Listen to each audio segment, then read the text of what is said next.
দলমত নির্বিশেষে যুব সমাজকে সমাজের মূল ধারায় যুক্ত করতে হবে। ব্যারিস্টার মাহবুব উদ্দিন খোকন। মনির হোসেন সজীবের পাঠানো তথ্য ভিডিওচিত্রে দেখুন বিস্তারিত। দলমত নির্বিশেষে যুব সমাজকে সমাজের মূল ধারায় যুক্ত করতে হবে, আর এজন্য খেলাধুলার বিকল্প নেই।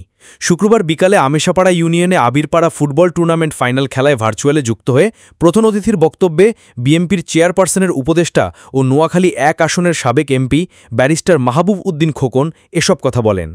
টুর্নামেন্ট পরিচালক আশরাফ আহমেদের সভাপতিত্বে ও রাশেদ আলমের পরিচালনায় অনুষ্ঠানে প্রধান বক্তা হিসাবে বক্তব্য রাখেন চট্টগ্রাম মহানগর বিএনপির সাবেক সদস্য ও চট্টগ্রাম এনায়েত বাজার মহিলা বিশ্ববিদ্যালয় কলেজ গভর্নিং বডি এর সদস্য প্রকৌশলী মোহাম্মদ মেজবাহ উদ্দিন রাজু।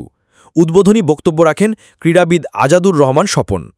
বিশেষ অতিথির বক্তব্য রাখেন উপজেলা বিএনপি সাবেক যুগ্ম আহ্বায়ক দেলোয়ার হোসেন পিন্টু, বিএনপি নেতা লিটন শেখ মানিক জাবেদ, সোনাইমুড়ি উপজেলা ছাত্রদলের আহ্বায়ক নাজিমুদ্দিন রনি, সদস্য সচিব সাদ্দাম হোসেন সহ জেলা উপজেলার বিভিন্ন রাজনৈতিক ও ক্রীড়া ব্যক্তিবর্গ। টুর্নামেন্ট ফাইনাল খেলায় নোয়াখালী আমিশাপাড়া ভাইবন্ধু একাদশ লক্ষ্মীপুর জেলার ডিপি ক্রীড়াচক্র চন্দ্রগঞ্জকে ৩-২ গোলে পরাজিত করে চ্যাম্পিয়ন হয়